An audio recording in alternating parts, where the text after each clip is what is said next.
नमस्ते साथियों। बहुत सारे बच्चों का सपना होता है कि मैं डॉक्टर बनूं। बहुत सारे पेरेंट्स का सपना होता है कि मेरा बच्चा डॉक्टर बने। लेकिन बहुत सारी समस्याएं होती है। कुछ बच्चों के मार्क्स कम होते हैं, कुछ बच्चे बहुत इंटेलिजेंट होते हुए भी डॉक्टर नहीं बन पाते हैं, या कुछ बच्चों के पेरेंट्स बाहर उनको कोचिंग नहीं दिला पाते हैं। इस तरह के बहुत सारे क्वेश्चन हैं। कुछ पेरेंट्स से पुराने विचारों के होते हैं, उनको डर भी लगता है कि बच्चों को या बच्चियों को बाहर भेज देंगे तो कुछ समस्याएं हो जाएगी। इन सारे क्वेश्चन के आंसर देने के लिए मेरे साथ आज उपस्थित है डॉक्टर मनीष गहलोत। डॉक्टर मनीष गहलोत आपको बताएंगे कि किस तरह के बच्चों को डॉक्टर बनना चाहिए, और पेरेंट्स के लिए भी ये वरदान साबित होगा। और आज का जो इंटरव्यू है वो बच्चों के जो डॉक्टर बनना चाहते हैं उनको, सारे बच्चों को बहुत सारे क्वेश्चन के आज आंसर मिल जाएंगे। मैं डॉक्टर साहब से आपसे पूछना चाहता हूँ, डॉक्टर साहब मेरा सबसे पहला क्वेश्चन ये है कि किस तरह के बच्चों को डॉक्टर बनने का सपना देखना चाहिए, आप थोड़ा विस्तार से मुझे बताइए। नमस्कार। मेरी समझ में उन्हीं बच्चों को डॉक्टर बनने का सपना देखना चाहिए जिनका पहले से कोई ड्रीम होता है डॉक्टर बनने का, या जिनकी इस फील्ड में रुचि होती है।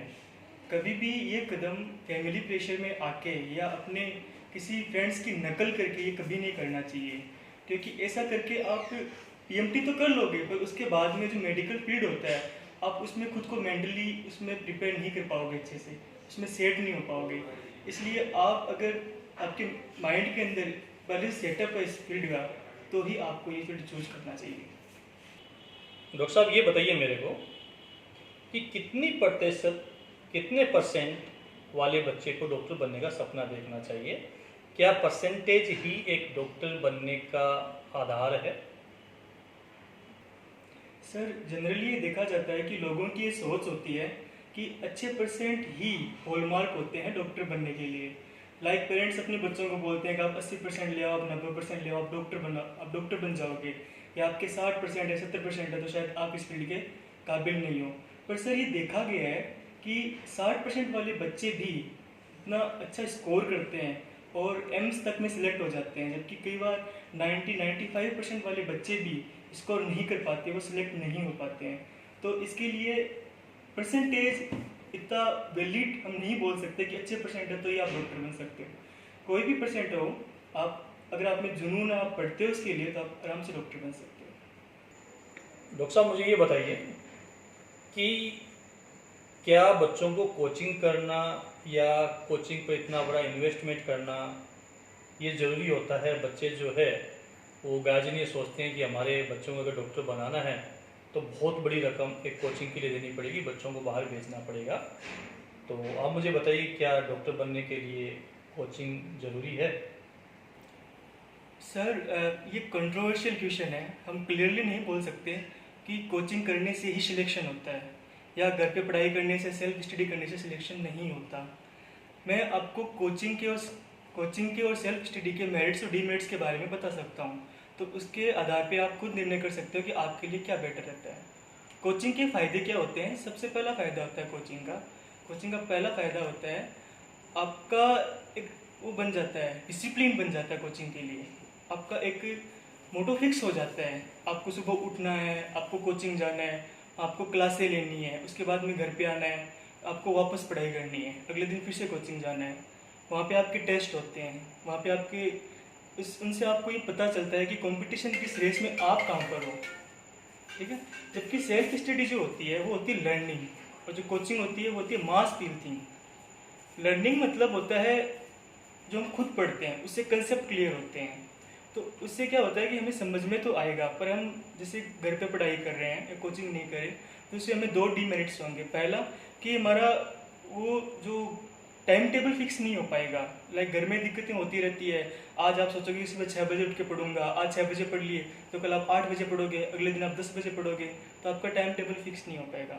इसके अलावा घर पे पढ़ाई करने से आप कंपटीशन में आप कहाँ पर हो वो आपको पता नहीं चलेगा, जो कि आपको कोचिंग में अच्छे से पता चलेगा। इसके अलावा कोचिंग के अंदर कंसेप्ट क्लियर होते हैं। अगर आप वो कंसेप्ट आप घर पे भी क्लियर कर सकते हो तो आपके लिए इक्वल है, इसमें इतना कोई मैटर नहीं है। मेन चीज़ होती है कि आपके कंसेप्ट क्लियर होनी चाहिए, आपको वो चीज़ समझ में आनी चाहिए, चाहे वो आपकी कोचिंग में हो, चाहे वो चीज़ आपकी घर में हो। डॉक्टर साहब एक अजीब सा क्वेश्चन है कि बहुत सारे ऐसे लड़कियां होती है, गर्ल्स होती है, जो बहुत इंटेलिजेंट होती है, अच्छे मार्क्स लेके आती है और वो बहुत कुछ बन भी सकती है, लेकिन उनको डॉक्टर बनाने के लिए पेरेंट्स उनको अपने घर से बाहर नहीं निकालना चाहते। उनको एक अपना तो इंडिया रह गया, राजस्थान भी रह गया, तो यहाँ पर लोगों को ऐसा थोड़ा बैम ज़्यादा रहता है, थोड़ा एक रहता है कि भाई बच्ची यहाँ बाहर जाएगी तो हो सकता है वो आउट ऑफ ट्रैक हो जाए है, और मतलब पता नहीं क्या हो जाएगा, कैसे हो जाएगा, सक्सेस होंगे नहीं होंगे, वो क्या बोलते हैं अपनी भाषा में, परिवार की इज्जत है। तो क्या डॉक्टर साहब अब ये बताइए कि ये बात कहाँ तक सही है कि इस तरह के आंसर जो लोग इस तरह के विचार रखते हैं, आप उनको क्लियर कीजिएगा। सर, जो लोग ऐसी सोच रखते हैं तो मैं उनसे क्वेश्चन करना चाहता हूँ कि इस बात की क्या श्योरिटी है कि अगर लड़कियाँ घर पे रहेगी तो वो आउट ऑफ ट्रैक नहीं होंगी। कोई बच्ची पढ़ना चाहती है, उसका ड्रीम है डॉक्टर बनना, और आप अपनी रूढ़िवादी सोच की वजह से आप उसको जकड़ लेते हो, उसको आगे नहीं बढ़ने देते इस बात के नाम पे कि आउट ऑफ ट्रैक हो जाएगी। इसके बजाय आप उस बच्ची को एक अच्छा प्लेटफॉर्म मुहैया कराओ ताकि वो बच्ची आगे जाए, अपने ड्रीम को पूरा करे। मेडिकल फील्ड देखा जाए तो लड़कियों के लिए बहुत अच्छा फील्ड है। आप देखोगे कि बहुत ब्रिलियंट डॉक्टर जो लेडी डॉक्टर है उन्होंने इंडिया में अपनी सर्विसेज दी है। तो ये लड़कियों के लिए अगर कोई पढ़ना चाहती है तो उनके लिए बहुत अच्छा फील्ड है, आपको उनका सपोर्ट अच्छे से करना चाहिए। इस सोच को नहीं रखना चाहिए कि आउट ऑफ ट्रैक हो जाएगा या इज्जत जैसा, ऐसा कुछ भी नहीं होता है। डॉक्टर साहब ये बताइए कि जो बच्चे डॉक्टर बनना चाहते हैं, जिनका ड्रीम है ये, उनको शुरू से ही, स्कूल टाइम से ही किस तरह की बुक्स पढ़नी चाहिए, किस तरह की प्रिपरेशन उनको करनी चाहिए, क्या सब्जेक्ट उनका विशेष उनको ध्यान देना चाहिए, या अपने एक पूरा सपना पूरा करने के लिए उनको शुरू से ही आप कुछ बुक्स बताइए, कुछ उनको सब्जेक्ट बताइए कि वो बच्चे पढ़े और आगे जा कर के वो सक्सेस हो जाए। सर, जो नीट का जो क्वेश्चन पेपर होता है वो एनसीईआरटी बुक से ही आता है। उसमें 3 सब्जेक्ट आते हैं, फिजिक्स, केमिस्ट्री एंड बायोलॉजी। तो जो बच्चे डॉक्टर बनना चाहते हैं उनको शुरू से ही अपने 11th-12th क्लास से ही इन 3 सब्जेक्ट पे अच्छी कमांड रखनी चाहिए, उनके कंसेप्ट क्लियर करनी चाहिए, एनसीईआरटी को अच्छे से पढ़ना चाहिए। कुछ बच्चे क्या करते हैं, एनसीईआरटी को छोड़ करके जो हाई फाई बुक होते हैं उनके पीछे भागते हैं, उनके क्वेश्चन सॉल्व करते हैं, या जो मेडिकल के हैं वो इसको छोड़ के जो आईआईटी की बुक्स है उनको सॉल्व करने लग जाते हैं, और इस प्रयास में उनके जो बेसिक कंसेप्ट है वो कमज़ोर रह जाते हैं। जबकि जो जो नीट के अंदर जो क्वेश्चन पूछे जाते हैं वो एकदम जस्ट बेसिक क्वेश्चन पूछे जाते हैं और जिनको बहुत अच्छे से एनसीईआरटी बुक में समझाया गया है। तो मेरी समझ में बच्चों को एनसीईआरटी बुक, सबसे पहले एनसीईआरटी बुक को एकदम अच्छे से कवर करना चाहिए। उसके बाद में अगर वो कोई ऑथर की बुक पढ़ना चाहे तो उसको पढ़ सकते हैं। इसके अलावा ऑनलाइन जो ऐप होते हैं या स्टडी सेंटर है, वहाँ पर भी वो अच्छी बुक्स को देख सकते हैं, या वीडियो देख सकते हैं, पढ़ाई कर सकते हैं। डॉक्टर साहब, मैं आपसे ये पूछना चाहता हूँ कि बहुत सारे बच्चे इंटेलिजेंट होते हैं, उनके सपने भी होते हैं कि मैं डॉक्टर बनूं, लेकिन वो गरीब परिवार, साधारण फैमिली से आते हैं, उनके पास में इतना पैसा नहीं है कि वो कोचिंग ज्वाइन कर सके, वो बाहर जा सके। सक्सेस होते हैं, बहुत सारे बच्चे सक्सेस होते हैं, और ऐसे बहुत सारे एग्जाम्पल भी है कि कोई ज़रूरी नहीं है व्यक्ति पैसे वाला ही हो, या है ना। तो आप उन बच्चों को थोड़ा गाइड कीजिए जिनके सपने हैं, इंटेलिजेंट है, सब कुछ है, लेकिन उनके पास इतना पैसा नहीं है कि वो कोचिंग चले जाए, बाहर चले जाए। तो थोड़ा आप उन बच्चों को भी गाइड करो। सर, ऐसे बच्चों को मैं कुछ टिप्स देना चाहूँगा जिसके द्वारा वो अपने घर पे ही अच्छी पढ़ाई कर सकते हैं और अपने पीएमटी को क्रैक कर सकते हैं। तो उनके लिए कुछ चंद टिप्स है। लाइक सबसे पहले टाइम टेबल सेट करें हमेशा अपना, कि मुझे इस समय उठना है, मुझे इस समय अपनी पढ़ाई शुरू करनी है, मुझे इस सब्जेक्ट को इतना टाइम देना है। और इसके साथ साथ उनको अपना सेल्फ असेसमेंट करना है हर सप्ताह की, इस सप्ताह मैंने कितना पढ़ा, इस सप्ताह मेरे कितने कंसेप्ट क्लियर हुए, इस सप्ताह मैं कितने क्वेश्चन कर पा रहा हूँ। और खुद को हर सप्ताह खुद को इम्प्रूव करना चाहिए। इसके साथ साथ डिसिप्लिन बहुत बेसिक चीज़ होती है। कई बार बच्चे क्या करते हैं, जोश के अंदर 2-3 दिन तो मस्त पढ़ाई करते हैं, उसके बाद में वो आउट ऑफ ट्रैक भटक जाते हैं, 3-4 दिन नहीं पढ़ते हैं, बाद में फिर से 3-4 दिन पढ़ते हैं, बाद में फिर से नहीं पढ़ते। तो ऐसी पढ़ाई का कोई मतलब नहीं होता, ये लास्ट में जीरो होके रह जाती है। तो उनको अपना डिसिप्लिन मेंटेन करना बहुत ज़रूरी है, खुद को चेक करना बहुत ज़रूरी है, क्योंकि जब तक हम खुद को चेक नहीं करेंगे तब तक हमको ये पता नहीं चलेगा कि हमारी पोजीशन क्या है। जब तक खुद की पोजीशन पता नहीं होगी तब तक हम आगे नहीं बढ़ पाएंगे। इसके साथ साथ उन बच्चों को डेली एक आदत बनानी चाहिए कि मुझे हर सब्जेक्ट के, अगर हर सब्जेक्ट में ज़्यादा हो तो कम से कम दिन के 100 क्वेश्चन मुझे डेली निकालने हैं। उनको फिजिक्स, केमिस्ट्री, बायोलॉजी की अच्छी कमांड करनी है। सबसे पहले वो पहले वाली बात फिर से बोल रहा हूँ, एनसीईआरटी बुक को अच्छे से करो।